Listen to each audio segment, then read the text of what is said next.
And the disappearances don't stop. They've vanished inside protected land. In the last century, more than 1,000 people have disappeared inside U.S. national parks under conditions the government cannot or will not explain. These are not ordinary missing persons cases. They share the same fingerprints. Trained search dogs that refuse to track. Sudden weather systems that appear without forecast. Victims found miles away in terrain they could not physically reach.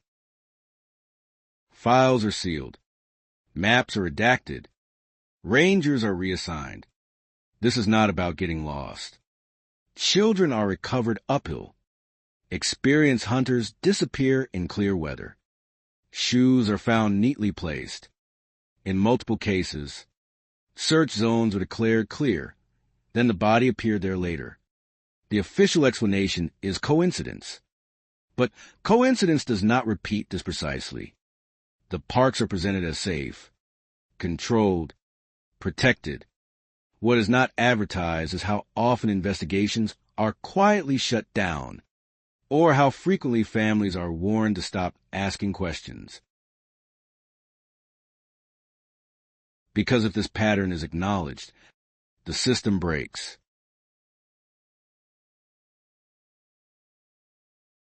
Story 1, Yosemite, the uphill child. The child disappeared in Yosemite National Park on a clear afternoon during a routine family hike on a maintained trail. No storms, no hazardous terrain, no reason to panic. One moment, the child was within sight. Seconds later, the space was empty. Search and rescue was notified almost immediately. Rangers sealed the area within the hour. Then the rules stopped applying. He was young, too young to run, too small to climb. Search teams documented no footprints leaving the trail, no broken brush, no slide marks. The terrain ahead rose sharply, granite slabs and elevation gain that trained adults struggled to navigate. There were no signs of a fall, no screams reported. The child had vanished without a direction. Tracking dogs were deployed before nightfall. They followed the scent for less than 100 yards. Then it ended, not faded, not scattered. Stop. The dogs refused to continue. This was not an equipment failure. The same handlers had worked dozens of successful recoveries. Multiple dogs reacted the same way, circling a specific point before sitting down. Handlers later described the behavior as confusion rather than loss, as if the trail terminated vertically. Then the weather changed. Skies that had been clear for hours collapsed into fog and wind within minutes. Visibility dropped. Helicopters were grounded. Rangers called it a localized system, though no forecast had indicated instability. Search operations were slowed, then suspended overnight. By morning, hundreds of volunteers were on the ground. They searched downhill first, then outward, then everywhere reachable. Nothing. The child was found days later. Uphill, not slightly, significantly, over terrain that required scrambling, exposed rock faces, and route decisions even seasoned climbers hesitate to attempt. The location had already been searched, multiple times. No tracks led to the body. No disturbance surrounded it. Clothing was intact. Shoes were still on. No predation markers were present. The official report cited exposure, but the timeline did not support it. Nighttime temperatures were survivable. The child lacked injuries consistent with a fall, and no explanation addressed how he reached the location in the first place. One ranger wrote a private note questioning vertical displacement without trace. It was never included in the final file. There was one detail the family never forgot. He had been afraid of heights. He would not climb alone. He never went uphill. The humane cost was quieter. His mother kept his backpack by the door for years. He never came back to get it. The case was closed without a mechanism. Yosemite logged it as resolved. 1952 without explanation. Story 2, Great Smoky Mountains, the vanishing hiker. He disappeared less than a mile from the trailhead in Great Smoky Mountains National Park. Late morning. Mild temperatures. A loop trail he had walked before. He told his wife he would be back by early afternoon. He never returned. Park records show he was an experienced hiker. Former military. Physically fit. No medical conditions. He carried water, navigation tools, and weather-appropriate gear. This was not an impulsive walk into danger. It was routine. Search and rescue began that evening. There were no signs of distress. No dropped equipment. No deviation from the trail. His last confirmed location was near a shallow creek crossing. Calm water. Minimal current. Ankle deep at most. Rangers marked the area and deployed tracking dogs within hours. The dogs locked onto the scent immediately. They followed it cleanly for nearly half a mile. Then it ended, not at the water's edge, not scattered downstream, at a granite outcrop just beyond the creek. The location was later labeled Marker 12 in the internal search map. Handlers described the same reaction seen in other cases. The dogs circled the rock formation repeatedly, whining, refusing commands to proceed. One sat down and would not move. Another attempted to backtrack, as if avoiding the area. No animal tracks were present. No human footprints past the point. No disturbance of soil or vegetation. Then the weather shifted. Cloud cover rolled in rapidly, accompanied by heavy wind through the trees. Visibility dropped. Radios began to fail intermittently. Rangers noted the storm cell did not register on regional forecasts. It appeared confined to a narrow corridor surrounding the creek and granite field. Search efforts were paused overnight. The next 3 days expanded into one of the largest operations in park history. Over 200 personnel. Grid searches. Aerial sweeps. Canines rotated in and out. Nothing surfaced. No body. No gear. No trace beyond Marker 12. Weeks later, his backpack was found. Dry. Zipped. Placed against a tree. Inside were items that made no sense. His GPS unit showed no movement beyond the creek. His boots were not with him. No signs of flooding or animal interference were noted. The pack looked arranged, not discarded. The official explanation cited voluntary disappearance. The family rejected it immediately. He had a daughter starting college that fall. He missed a move-in day. He missed the first call home. His wife continued to text his phone for months. It was never turned off. A ranger privately questioned why the case file was reassigned from search and rescue to administrative review. That note never reached the family. Marker 12 was removed from public-facing maps. Interior reassigned a file in 1971. Terrain classified non-anomalous. Story 3, Rocky Mountain National Park, the Silent Camp. The campsite was discovered at first light. A backcountry ranger hiking a routine patrol noticed a tent pitched neatly in a designated zone inside Rocky Mountain National Park. Nothing appeared disturbed. No torn fabric. No scattered gear. Smoke residue from a fire ring suggested the camper had stayed the night. But no one was there. The missing man had signed the backcountry log 2 days earlier. Solo hiker. Early 40s. Extensive wilderness experience. former search and rescue volunteer himself. He carried satellite communication equipment, cold weather gear, and enough supplies for a week.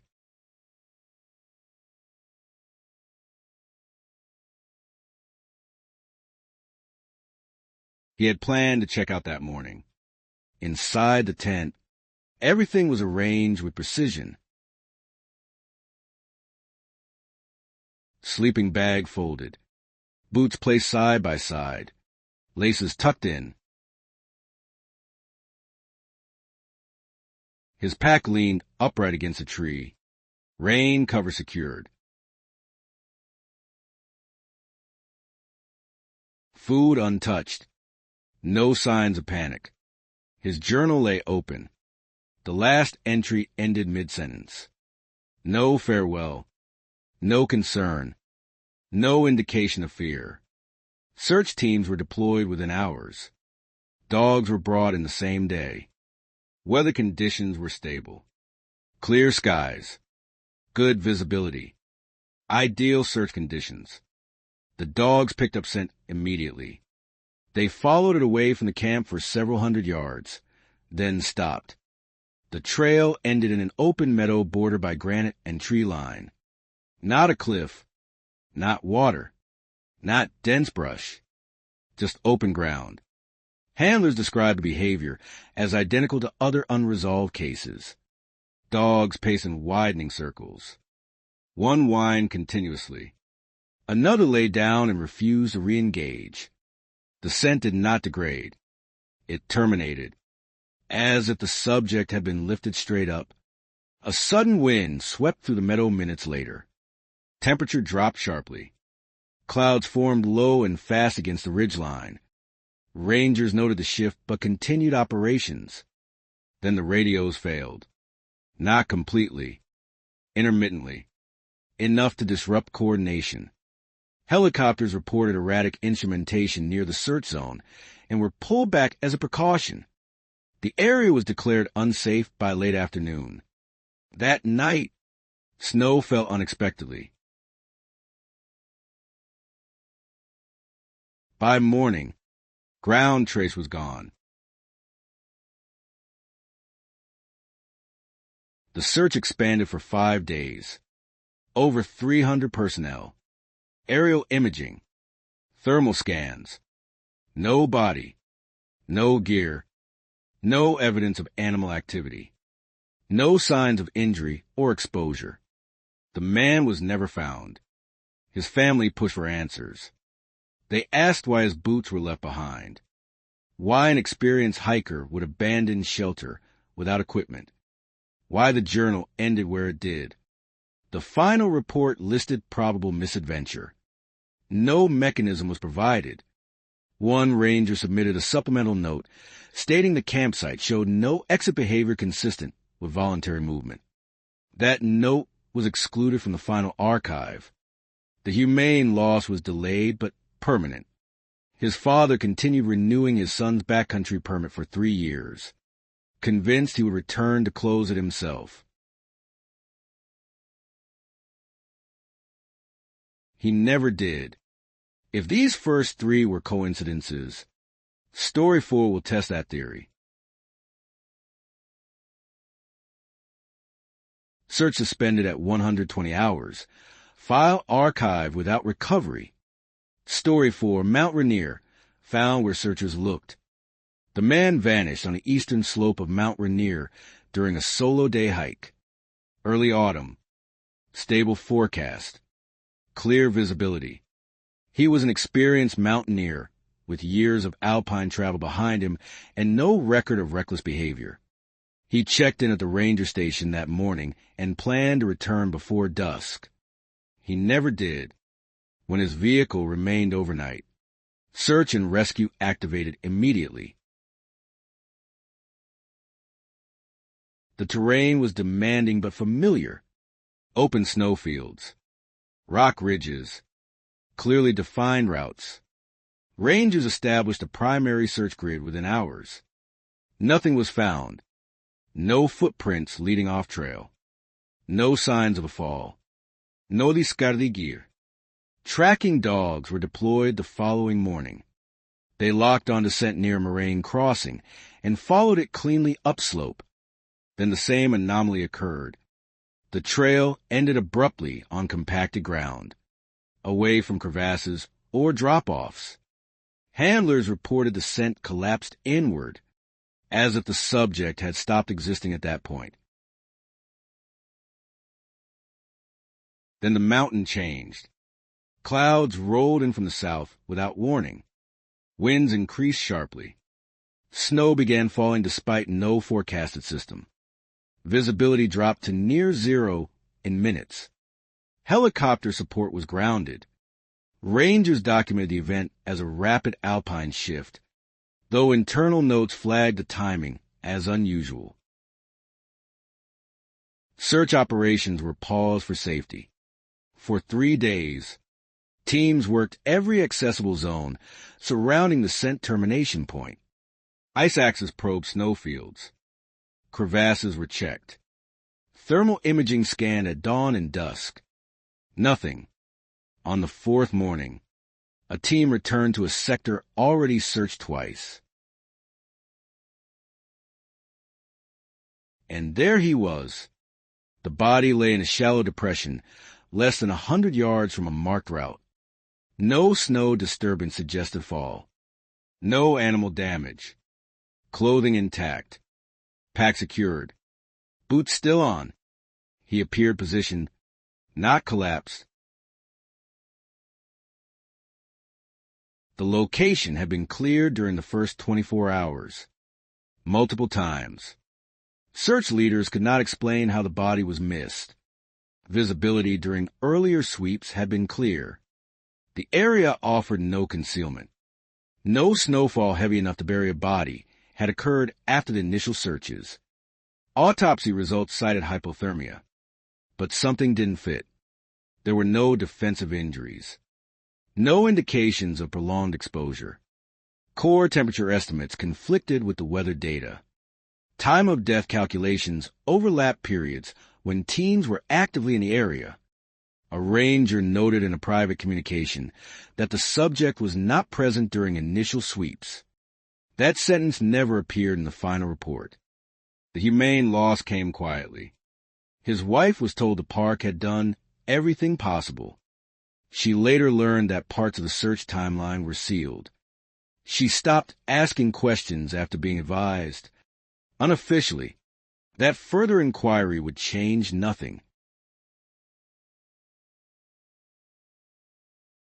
The park logged the case as a delayed recovery, but within internal briefings, it was discussed differently.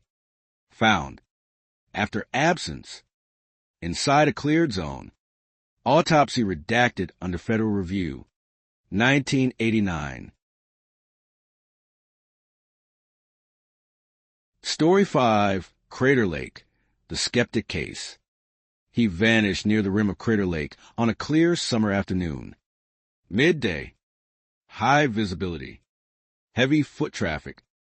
The park was busy enough that rangers initially assumed the hiker had simply exited through another trailhead without reporting it. That assumption lasted 12 hours. His car remained in the parking lot. Wallet inside. Phone dead but present. He had told a friend he would be back before sunset. He was an experienced outdoorsman, familiar with volcanic terrain and elevation exposure.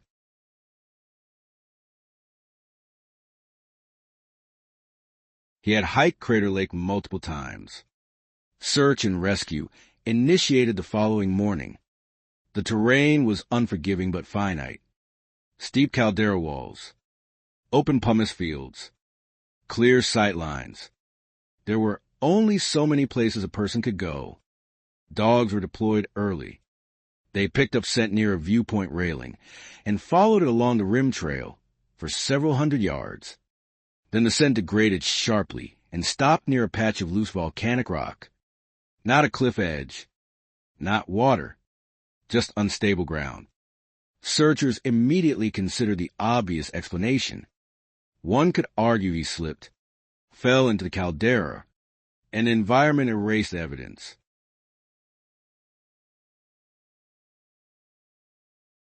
It was a reasonable theory, until the details failed to support it.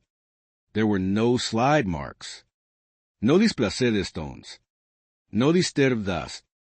No eyewitnesses reported a fall despite the presence of other visitors that afternoon.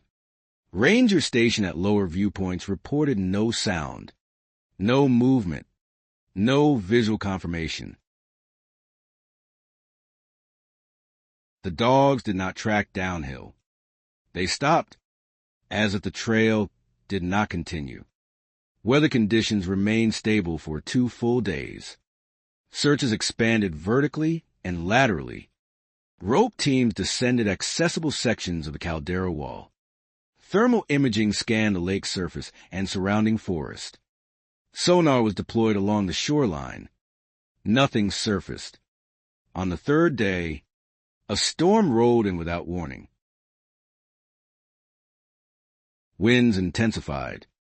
Visibility dropped. Operations were scaled back.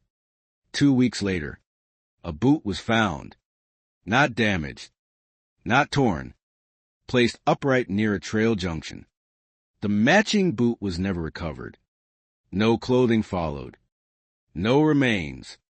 The find location was not near the scent termination point and had been traversed repeatedly by search teams. The official conclusion reverted to accidental fall. The family accepted it publicly, but privately questioned the inconsistencies. Why the dogs stopped where they did? Why no debris entered the caldera? Why a single boot appeared weeks later, untouched by weather or wildlife? The humane loss unfolded slowly. His mother kept his voicemail saved for years. She listened to it on the anniversary of the disappearance, waiting for something to change. This case is often cited as a reminder that wilderness is dangerous. But danger does not explain placement. Conclusion amended quietly. No further review authorized. Story 6, Yellowstone, the thermal edge. He disappeared near a restricted thermal zone in Yellowstone National Park, an area clearly marked with warning signs and boardwalks designed to keep visitors away from unstable ground. Late afternoon. Clear skies. Normal foot traffic. Rangers later confirmed he had not crossed any barriers. He was last seen standing alone near the edge of a geyser basin. Minutes later, he was gone. No scream was reported. No splash. No collapse of ground. This mattered because thermal accidents leave evidence. Scalding damage. Disturbed soil. Steam plumes. None were observed. Search teams arrived within an hour. The area was sealed immediately due to geothermal hazards. Rangers documented no signs of fall into any vent or pool. Temperature sensors showed no anomalies consistent with a recent thermal incident. Dogs were brought in the next morning. They tracked the scent along the boardwalk precisely. The trail followed his path step by step until it reached the end of the walkway, where visitors normally turn back. Then it stopped. Not near water. Not at a vent. On solid ground. Handlers described the same response seen in other parks. The dogs became agitated. One refused to approach the final location. Another circled once, then sat down facing away from the basin. Radio interference began shortly after. Communications crackled, then dropped intermittently across multiple channels.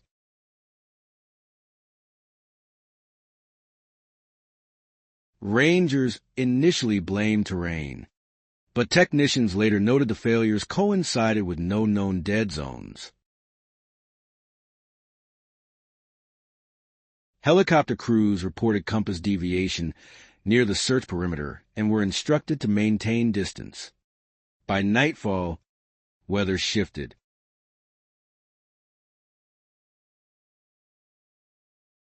A sudden temperature drop rolled through the basin. Steam thickened unnaturally, reducing visibility to near zero. Search operations were suspended for safety. They never resumed in full. Over the next week, limited searches continued at the perimeter. No remains surfaced. No clothing. No equipment. His camera was later found clipped to a railing, still recording. The final footage showed stable ground, clear air, and then abrupt static distortion. The timestamp advanced several minutes while the image froze. Audio captured wind that did not match recorded conditions in the basin.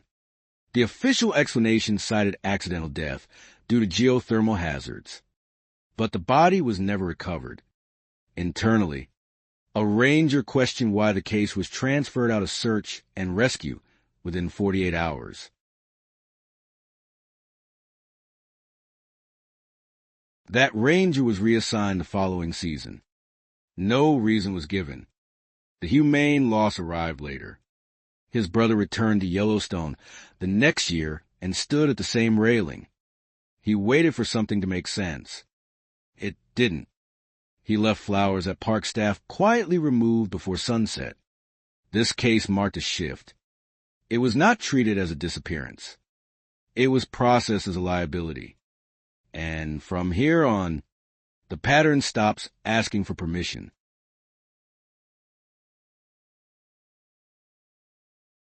Incident count reaches 11. Federal oversight expanded.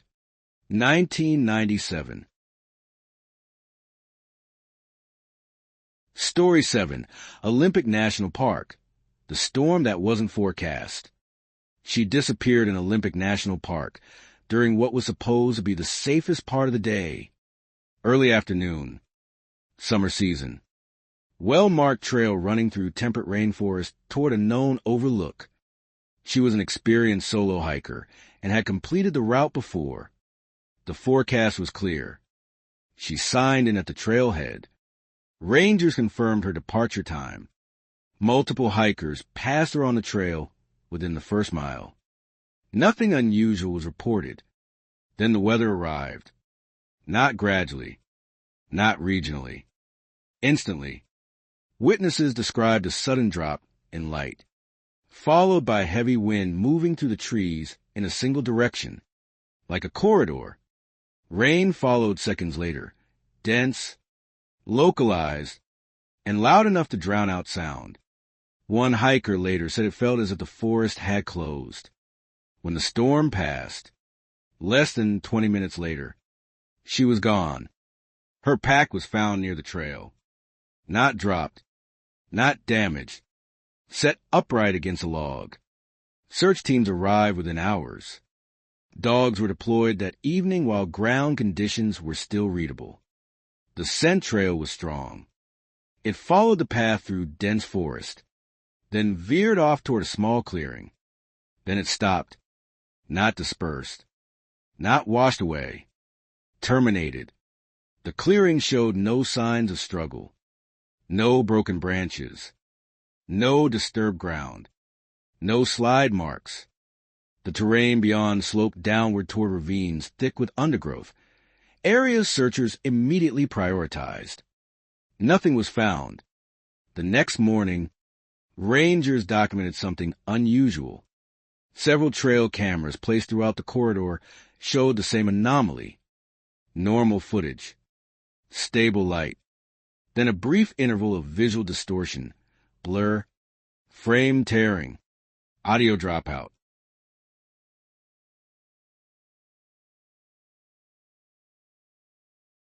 When the feed normalized, the trail was empty. No animal crossings. No person exiting the frame. Weather data later showed no record of a storm cell forming in that region at that time. Radar imagery showed clear conditions across the peninsula. The storm had no official existence. Search operations continued for 6 days. Helicopters flew grid patterns. Canines rotated. Volunteers combed ravines and riverbanks. No remains. No clothing. No trace beyond the clearing. The humane loss unfolded slowly.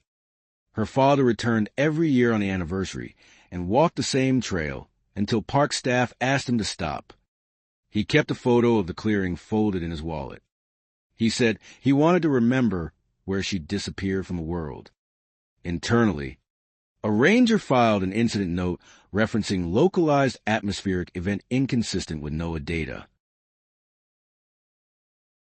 That note was removed during final review. The public summary cited sudden weather and disorientation. But storms leave paths. This one left silence. NOAA data unavailable, visual records archived. 2004. Story 8, Sierra Nevada, Marker 12 returns. They were looking for him for less than 3 hours. Late afternoon. High Sierra backcountry. Clear weather. The man was an experienced trail runner training at altitude. Moving light and fast along a granite line route he had logged dozens of times. He checked in at a remote trail register that morning. His vehicle was logged. His route was known. When he failed to return by nightfall, rangers initiated a rapid response. This case moved faster than most. He was fit. He was prepared. He knew the terrain. Tracking dogs were deployed before sunrise. The scent was immediate. It followed the trail precisely for nearly a mile, then diverged toward a granite outcrop bordering a narrow drainage.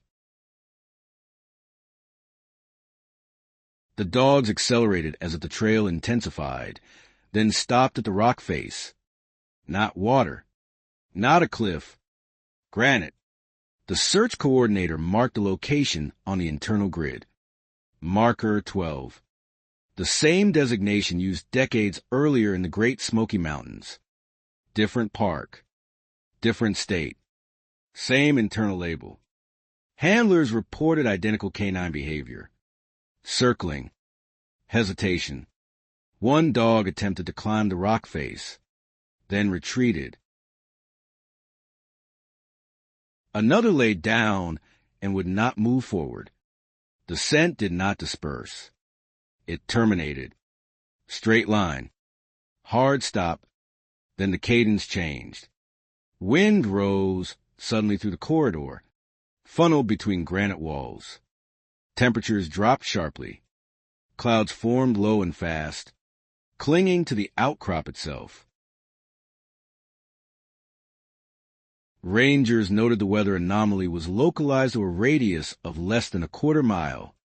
Helicopter crews aborted approach due to erratic readings. Search teams pushed anyway. They searched downslope first, then laterally, then uphill. Nothing. No footprints beyond the outcrop. No disturbed soil. No sign of a fall.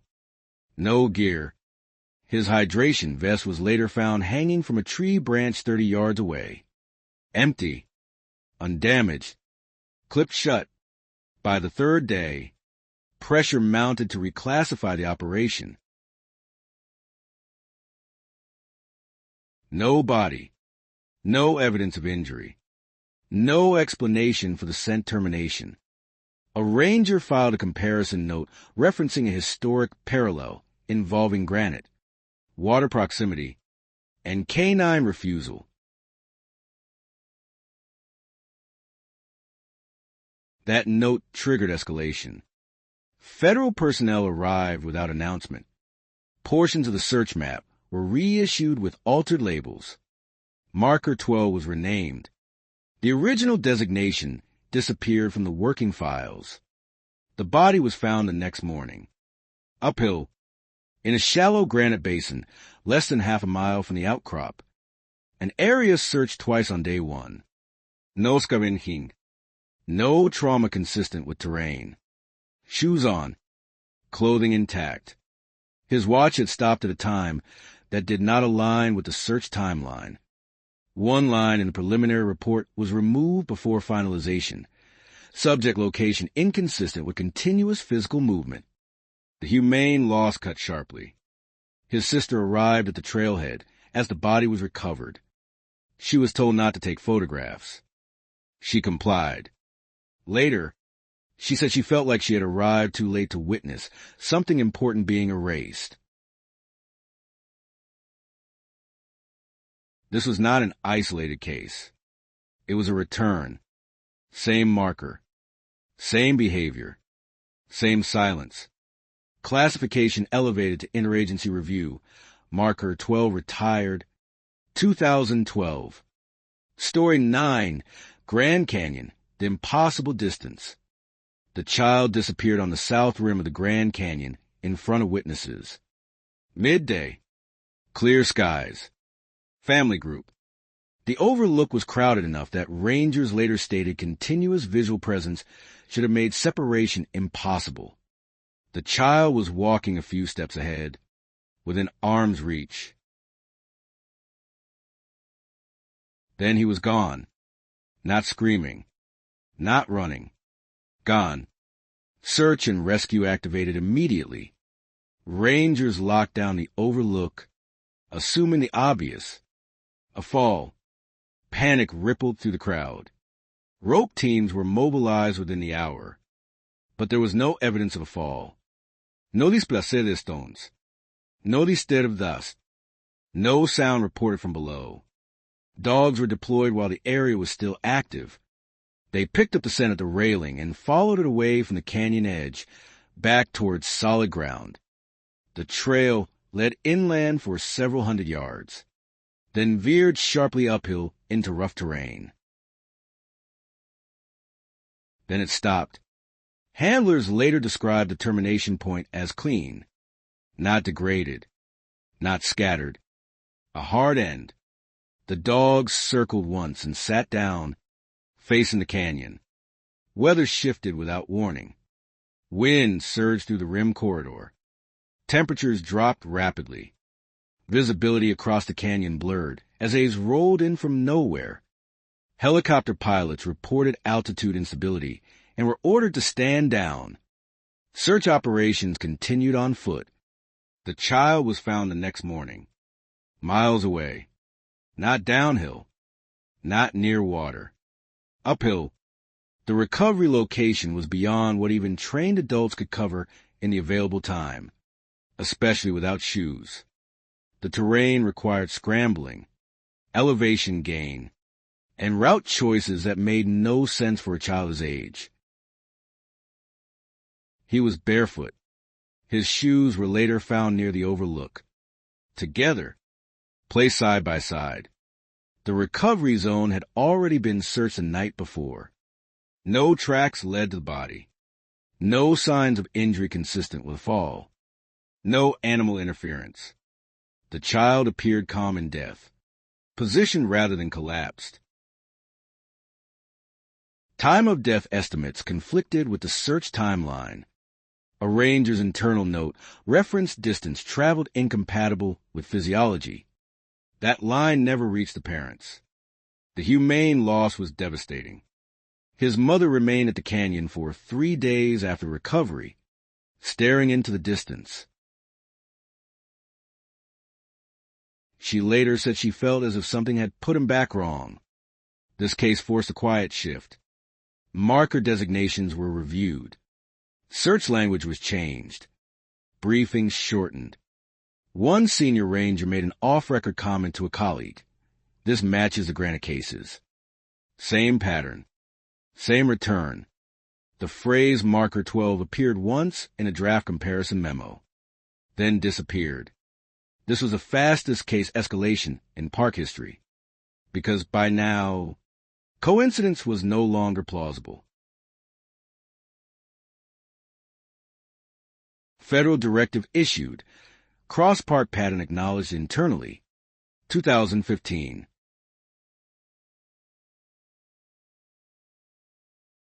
Story 10, Alaska Range, the final pattern. The disappearance occurred in the Alaska Range, far from crowds, far from overlooks, far from excuses.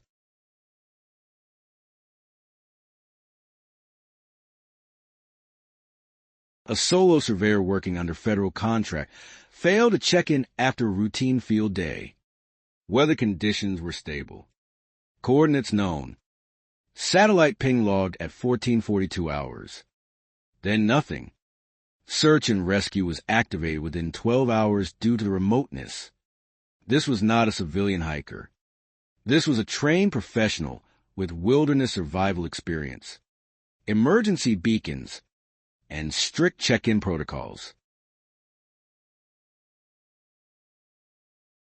His last transmission placed him near a granite ridgeline overlooking glacial runoff. Granite, water, elevation change. Dogs were flown in by helicopter. They picked up the scent immediately at the last ping location.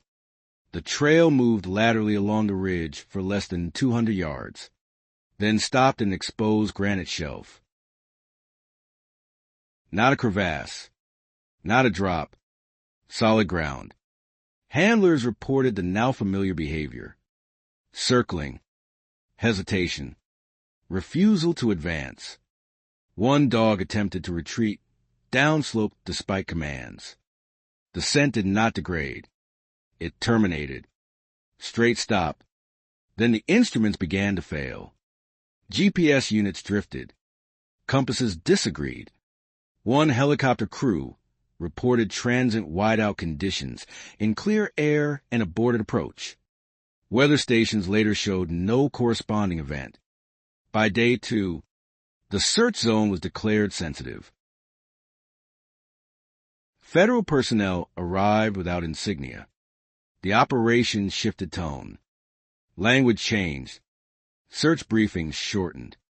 Teams were instructed to avoid certain terrain features without explanation. On day 3, the body was found. Uphill, inside a narrow granite basin, less than a mile from the scent termination point. An area searched the first day. No tracks leading in. No disturbance. No evidence of prolonged exposure. Clothing intact. Boots on. His emergency beacon was clipped to his pack. It had never been activated. Time of death estimates conflicted with satellite data. One internal report referenced nonlinear displacement relative to last confirmed position. That report was classified immediately. The humane loss arrived quietly. His wife received his gear weeks later. Cleaned. Organized. One item was missing, his field notebook. She was told it was unrecoverable. This case did not close like the others. It connected them. Same terrain markers across thousands of miles. Same canine failures. Same uphill recoveries. Same weather anomalies. Same administrative response. Same silence. One final memo circulated internally before being sealed. It listed multiple parks, multiple dates. One repeated phrase underlined twice: return phenomenon, location inconsistent with continuous travel. The memo ended with recommendation, not to investigate further, but to manage exposure. And with that, the pattern was complete. The disappearances were not random. They were regulated. They were repeatable. And they were still happening. Final recovery logged. File transitioned to permanent classification.